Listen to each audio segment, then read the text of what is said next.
Simplified Chaos, episode 156. Life is beautiful and full of chaos. And it can get slightly out of hand if that shit's not tamed. We're here to share how to simplify the little things to help you lead a more intentional life. This is Simplified Chaos.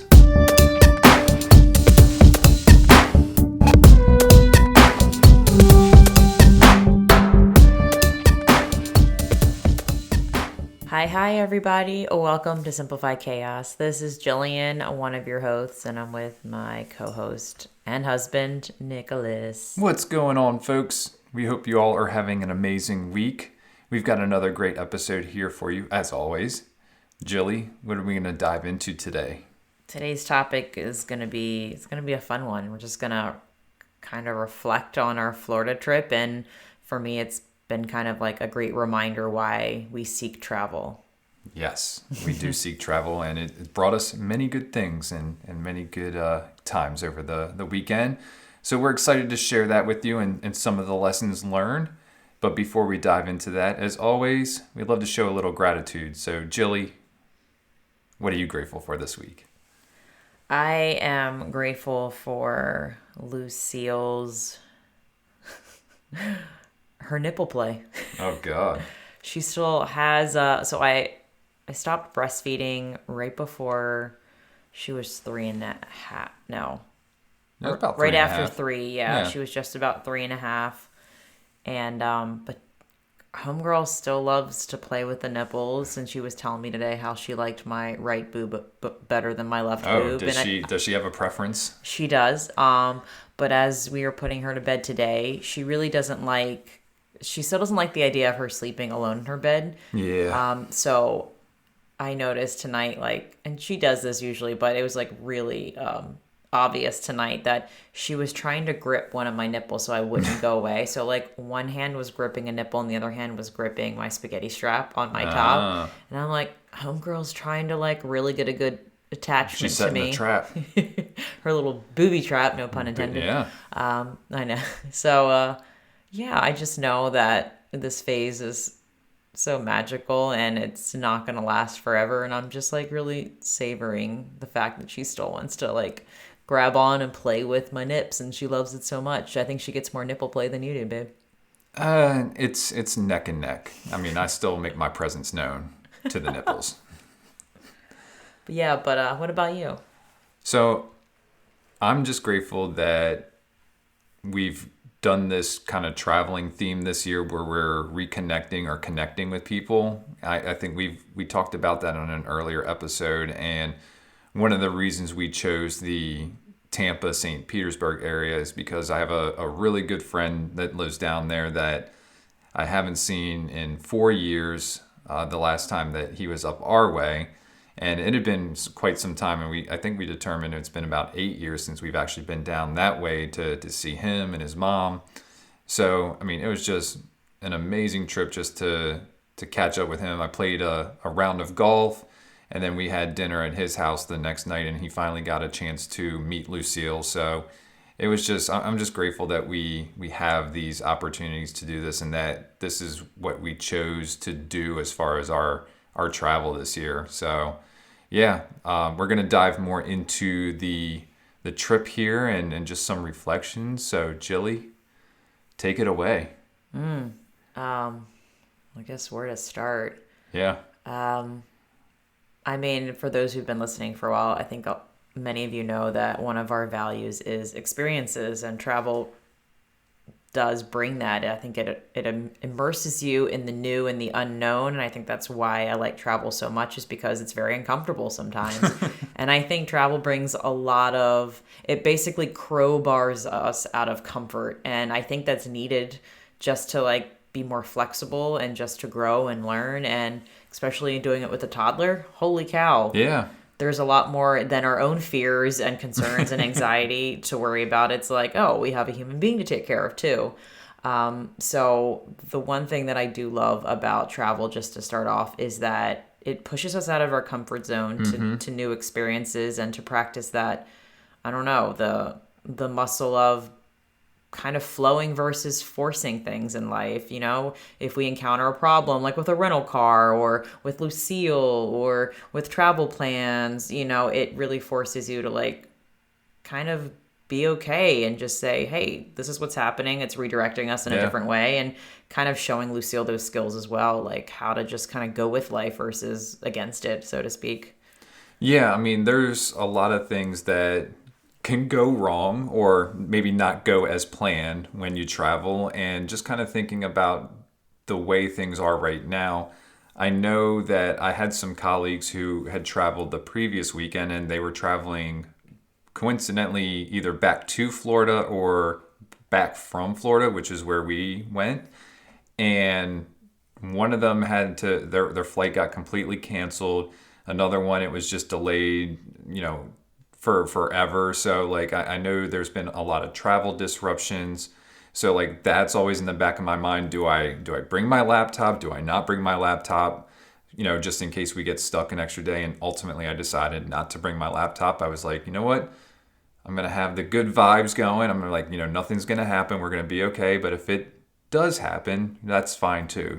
That's perfectly fine. So there's that, and then the other like big decision that was looming over us, like kind of leading to the trip, is do we bring Lucille's stroller with us? Yeah. And we use a Bob stroller. It's bulky. It's a little heavy. She doesn't need to be in the stroller to get through the airport, so we're able to check it right away. But it was one of those things. Is it really worth I want to say the inconvenience sometimes, Yeah. and sometimes it is. I'm not going to say that everything's peachy. When you're traveling with a toddler, because not only do we bring the stroller, but we also bring a car seat so that we can use that in the rental car instead of paying a ridiculous rate for a car seat. So like there's those things, and then it's just the traveling with a toddler and the chance for delays and all that stuff. So like all that kind of uncertainty boils up at the beginning, but I feel like I'm actually more relaxed flying, at least, than I was without a child, which is kind of crazy. Well, I think the more we do it, the more practice we have of like letting go of the stress and anxiety of like, what if? It's kind of like, I don't know, we've been traveling so much, and with Lucille at such a young age, Yeah. it kind of makes us be like, if there's bumps in the road, we're going to figure it out. And yeah, I think that's the one cool thing before traveling is we don't really bring that much, and it's just like another. I mean, I know the stroller was a big, and the car seat, but it's one of those things where I think we were pretty confident in knowing that like these are kind of non-negotiables. We're gonna Right. be in a Right. car, and we're gonna want to walk because we stayed in this amazing Airbnb in the northeast. Old Northeast Yes. St. Petersburg. The old northeast district area of St. Pete's, and the walkability is just phenomenal. It's There, amazing. Nick and I have been there before 8 years ago, and we stayed in that same area, but a little bit not right there, It's a but little bit south of a that. little bit south of that. Thank you for the directional You got thing. it. That's my So, thing. and the whole reason why I picked this place is because I'm like, I want to be able to walk. Like, I love waking up and walking along the bay. The last time we were there, we can walk to get coffee. I saw that there was parks.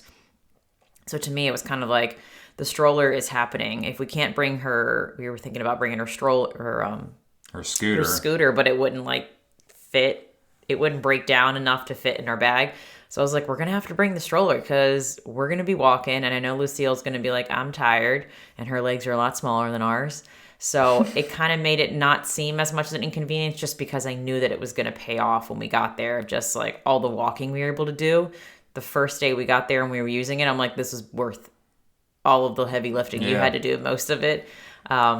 Which wasn't bad, actually, once I figured out the right way to carry it, which was on the way back. But that's neither here nor there. But I would also say if we would have brought the scooter, there would have been some times we were carrying both her and the scooter because some of the Probably. sidewalks are not, it's an older part of the area. So like the sidewalks aren't great until you get down by the water, which she would have been fine, at that point, along those paved paths. But like the sidewalks themselves were probably not scooter friendly for a toddler. But Yeah, there's a lot of cobblestone. Yeah. And it was so, yeah.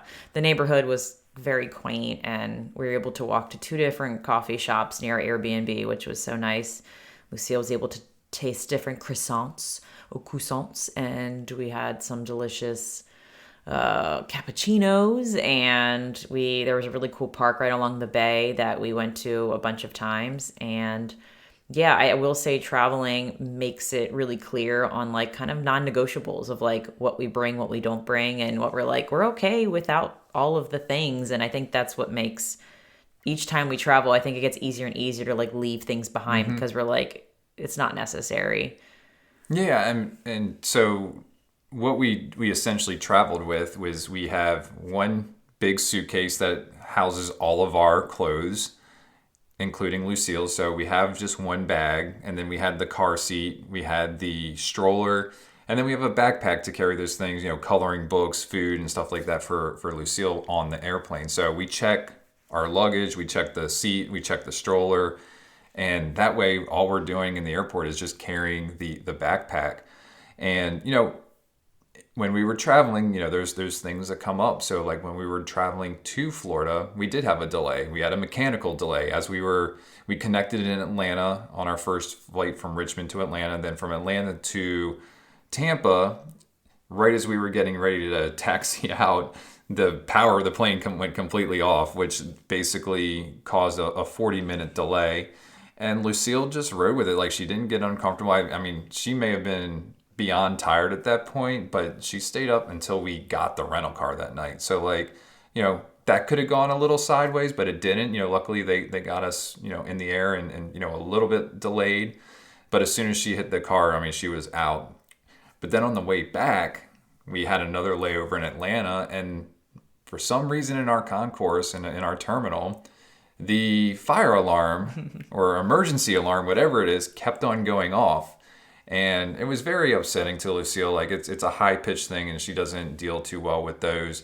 Luckily I had my headphones with me, and that was a simple solution. Like, just having that over her ears, and then me being able to play Disney music for her and Ghost was enough to just kind of keep her settled and make it through that interesting situation. So it's about finding those things and basically just trying different things, especially with a toddler when they're going through those things, when it's just a long day for them.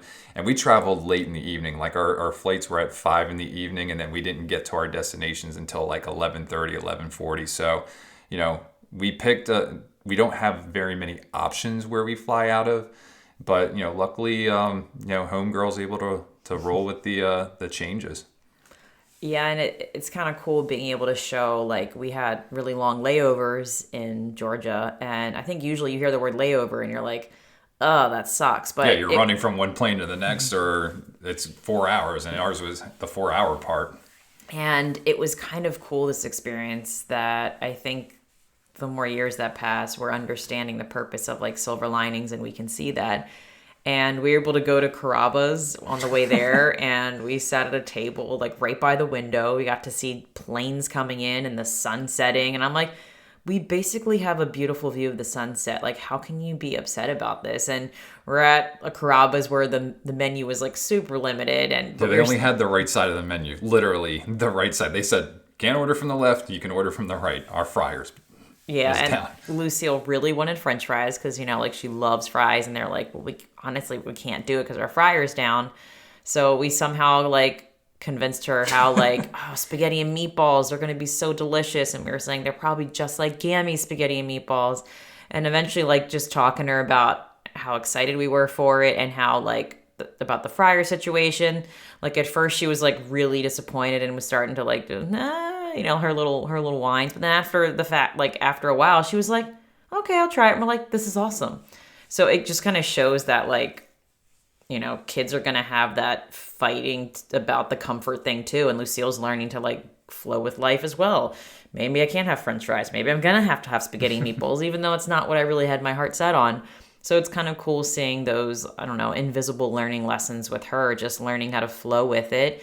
Not everything's going to go our way, right, and we're not always going to make things just as she wants it. And she's kind of learning how to kind of flow with life as well, which is kind of cool. All these teachable moments along the way of travel. Like, it's not just the destination. It's like all of these amazing lessons that we get to show her and model for her, hopefully gracefully. We screw up too, but Yeah, we just to do. show that like chaos happens and it's part of life, and we kind of have to, ebb and flow and be creative and make the best out of the situation. Absolutely. So yeah, and I think part of it is like leading by example of like if it's no big deal to you, then maybe it's no big deal to them, and that's the way it was. Like we stood in line at the Caravas, and wasn't long, for like 10 minutes before we got a table, and we were flying into Atlanta both times right around like peak dinner time hours, so everybody's hungry at that point, and some people are in a hurry, and then like us, we weren't in a hurry, like we were like, we can take our time. If we're not eating until 8 o'clock, that's perfectly fine. So I think the fact that we were able to say, okay, well, they don't have everything that we might have wanted, but maybe we can find something else that we would like. And yeah, I mean, kudos to you for talking the mac and cheese, and I think, or not the mac and cheese, but the spaghetti and meatballs. But even our server kind of saw that, and she was like, "Oh yeah, our spaghetti is great, and you're gonna love it." And so, it's just those combination of things that really kind of soothed her and kept her open minded. Agreed. Yeah, so I know we've talked a lot about the airport situation, which there's so many moments to savor and to We make. spent a lot of time in the airports. A lot of learning and growth can happen in an airport. Yeah. That's for damn sure. Like, I don't know.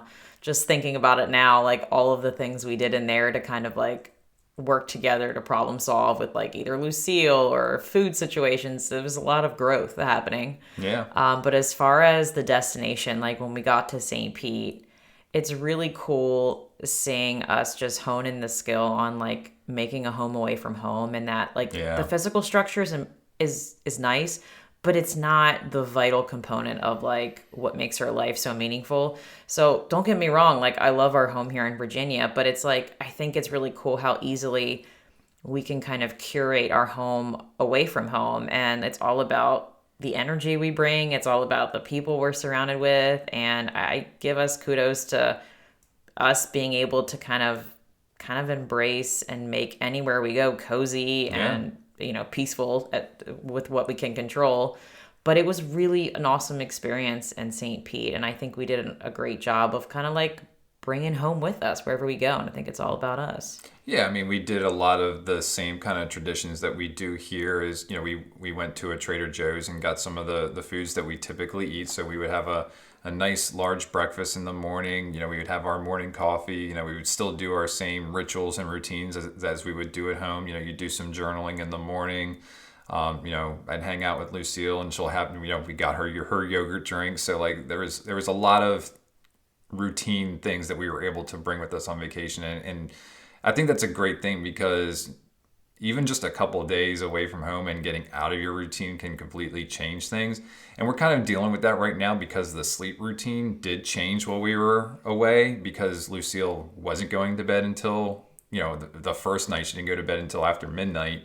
But then, thereafter, she wasn't going to bed until like 10:30, just because we were either out or, she slept in late the first day, which kind of set the precedent. So like right now, we're still kind of dealing with that. She wants to stay up late, but, we're kind of slowly getting back to where she is as far as her normal bedtime is. But yeah, I mean, I think it's very important to try to keep your routines as much as possible, even when you're away from home.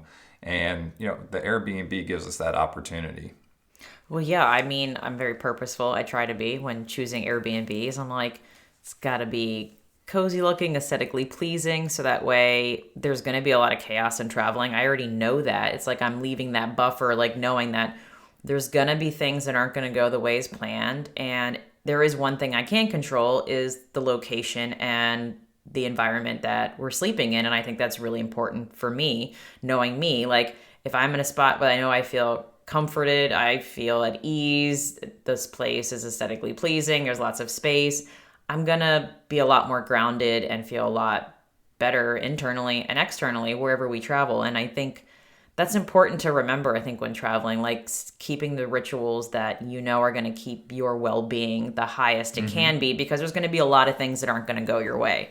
Just know that in advance. So it's like the food you put in your body, like the hotel you can choose, or Airbnb. I think there's a lot of things we have control over, and I think it's it's important that we take ownership and control over that, because that helps us embrace the chaos a little bit easier, when we're Yeah. traveling. Yeah, and even when we ate out, we tended to find food that we would typically eat. Like after golf, I went out with my buddy just to grab a late lunch, and the place we went to actually had a pound of steamed shrimp. And I was like, yeah, give me that. I didn't want any fries or anything like that. So like, that was, my win there. And then even the restaurants that we chose, had good options here there for us. So like we really didn't, we are on a animal based kind of diet, if you want to call that, or the way that we eat. I know you don't like the word diet, but like that's kind of what we've changed our eating habits to, and we were still able to find that down there and really kind of maintain the way that we have been eating. I know that can be difficult, especially when you go on vacation, but it may just take a little extra planning. Like for example, on the way back from heading home, we had another layover in Atlanta, and we went to Five Guys. Now, you and I haven't had fast food in years. I can't tell you the last time that I ate at a Five Guys, but I had the burgers, no bun, and added an extra patty. So I had my meat-based meal right there, and so I didn't feel horrible afterwards. It actually sat very well with me. So, we were just making those little changes. It doesn't take much to keep, the diet that we're on. I totally agree. And speaking of like the food and places you're able to dine, I think the one component about travel that especially happened in this trip, but it happens in most trips, is the importance of just finding things that are in our interests and following that, and like making time for fun. I think that's such an important lesson that I want to model to Lucille, is like, don't stop doing what lights you up. Don't stop doing what seems exciting or fun. I think sometimes, I don't know, I've been listening to all these like unschooling podcasts, and I think that is a message that is really forgotten when we go into the system of schools. It's like, oh, that's your interest. Oh, that can wait until after we're done A, B, and C, and then maybe we'll have time for it. So I love the fact that we're able to immerse ourselves at home, but also in travel, that we want to go for a bike along the bay, let's make that happen. If we want to go to this new park, let's make that happen. If we want to check out this new restaurant because we heard they had great cocktails, like let's make that happen if we can. So I love being an example for Lucille. And then it's also in our favor as well, because anything that is in our interest, we plan it in there. We try to find access to it. And I think that's what makes life feel so full as well, is that the energy you get when you're doing something that you love or something new that you want to do and make it happen. Like, who doesn't want to do that? I think that's kind of how you find your way in life. It leads to one path, it leads to another, because you're following what's fun for you. So it's really cool to be able to do that when we travel, even more so because there's that much more space for fun. Yeah. Because we're usually not working so much when we are on vacation. Yeah, and you even have an opportunity to potentially hang out with some of our podcast guests when we travel. Yes. Oh my God. And so we've done that plenty. We've hung out with guests, and we've hung out with listeners. Being able to intentionally choose places where you know people or you've met on the internet is really cool. I reached out to one of our previous guests, Kate, and I was like, Kate, we're going to be in Florida. I don't know where you live or how far, but it would be so cool if we could meet up, and told her where we were staying. She was like, yes, I'm going to drive there. I'm going to meet you. And she was able to meet us in St. Pete, brought her 3 kids. Her husband dropped her off. And we just had this awesome walk to a local coffee shop. And then we walked to a park, and the kids were just playing, and just the conversation and discovery the kids had along the way on the streets, and the insects and the birds. And, I would love to sit down with Kate one-on-one, because, you only can have so much juicy conversation when you're trying to watch kids at a park and there's roads and cars. But it was like so cup filling to even be around Kate. Her energy is magnetic, and it was so rad that she made the time to come connect with me in person. And that was beautiful. Like, it makes me want to do that more. Like, just meet people face to face. Even if it does sound creepy, like, hey, I've never met you. It'd be really cool to, kind of what we do when we wanted to first started podcasting and meeting people. But it was truly electrifying. It was a great time. Yeah. And if you're in the Charlottesville area, and I'm talking to any of our listeners, hit us up. We'd love to hang out and meet you as well. So, it goes both ways there. But yeah, we try to, that's one of the nice things about this is that, we can, catch up with people that we've, have similar values to. And it's just awesome that the relationships that we've been able to build from this podcast. So, yeah, I mean, we're building a relationship with you all as well. So definitely hit us up if you're in the area. And, we kind of put out there too, like where we're heading. So if we're ever heading anywhere and we're heading in where you're at, let us know. Please. That would be so great. Absolutely. Yeah. I would just say the one other lesson I learned when I was down there is that when you're at a playground and a little kid backs up to you and turns around and asks you if you want to fight and you politely say no thank you, run away. Run away. This little kid did just that, asked me if I wanted to fight. I said, no thanks, bud. He then proceeded to punch me square in the left testicle. Oh my gosh. Yes, wound up and hit me, and I had zero reaction. I was just like, I can't believe that just happened. It's a memory for the books. So yeah, if a kid asks you to fight, run. This is why we don't buy souvenirs. Our favorite souvenirs are stories and memories like this. We will never forget this trip because of meeting Kate, meeting up with your friend, and you getting punched in the testicles. By a 4-year-old. Oh, man. Yeah. Life's so great. Oh, my goodness. Any other reflections you have there, Jilly? I think we covered pretty much most of them. Yeah, the one thing that I do love that travel promotes, at least for me, is that it just helps me kind of get off the quote-unquote hamster wheel of just the normal day-to-day and just kind of take an aerial view at my life and kind of just a reminder that, any fun or really cool things that I love about vacation, I can always trickle them into my day-to-day. And I think we kind of do that on each trip. We might bring in a certain food back, or like that we start cooking, or we pick up a decorating tip or something we liked at an Airbnb location, or we started doing an activity somewhere and we want to do it more. I think that's a really great opportunity just to kind of like step back and reflect over your life and just think, am I having fun here on vacation? And like, what is it that makes it so fun that I can bring a piece of that back or integrate into my life in some component? And yeah, biking along the bay it's a great reminder to keep biking more with Lucille. It was just so fun to do that. So just a good reminder. We got the bay down there and we got the lake up here. We do. Yeah. And the river. And the river. To bike. Yeah. Yeah. Totally. But I think that pretty much sums up all my reflections from our trip. Well, what resources do you have for us today, Jill? Okay, so I found a blog post that was called 5 Reasons Why Travel is Good for Your Mental Health. Yes, it is. I think I just have 4. I didn't write all 5 because they were pretty lengthy. Jill's top 4 of 5. That was just the name from the blog post. Number 1. Were you going to sneeze? No. Okay, you look like you were going to sneeze. Just had a really bad cramp. I don't know what's happening. I'll figure it out. Okay, number 1.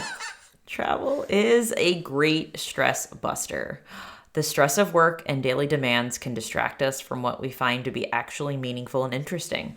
Thus, taking a break from the daily hustle and bustle is essential for your mind to relax, recharge, and rejuvenate. Number 2. Travel helps you reinvent yourself. Experiential traveling can help you reevaluate and reinvent your life. If you allow it, travel has the ability to expand your mind in a way you never realized was possible. Moreover, the valuable lessons that you learn along the way broaden your perspective, making you more aware and open to new things. Number 3, it boosts happiness and satisfaction. Apart from the obvious fact that you don't have to go to work and you can legit eat pizza for breakfast, traveling gives you the opportunity to step away from the daily grind. The new events and experiences help rewire your brain, hence boosting your mood and self-confidence. I think people in general are not meant to be tied down to just one place their entire lives.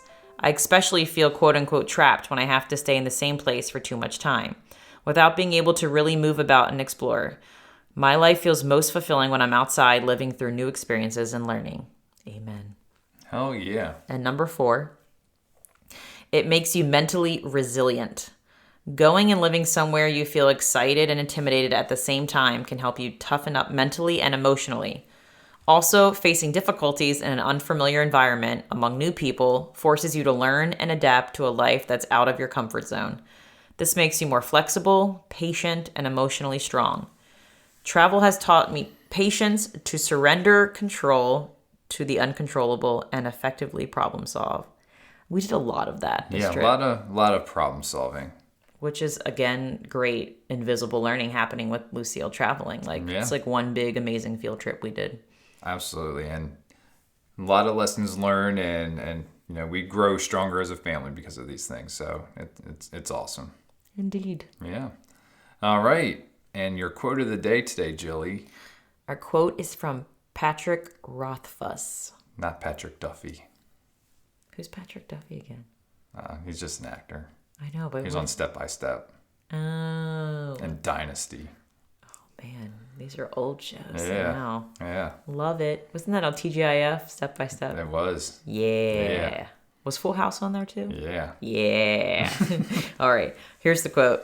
A long stretch of road can teach you more about yourself than 100 years of quiet. Nice. I thought that I like resonated that. well. Yeah. All right. And your take action challenge today is? Seek travel Yes. and then let Embrace it. soak in all of the great lessons that Yes. travel will bring to you. Absolutely. Whether you want it or not, it's happening. Got to do it. Well said, Jilly. All right, folks. Well, that's going to do it for today's episode. If you like this episode, please do us a favor and help us spread the message. You can do this by writing a review or simply by sharing this episode with a friend. And remember, sharing sparks a conversation. Conversation leads to action, and action is how we're able to live a happy and intentional as hell lifestyle. We want to thank you all for listening today, and we will see you again next week. See y'all later.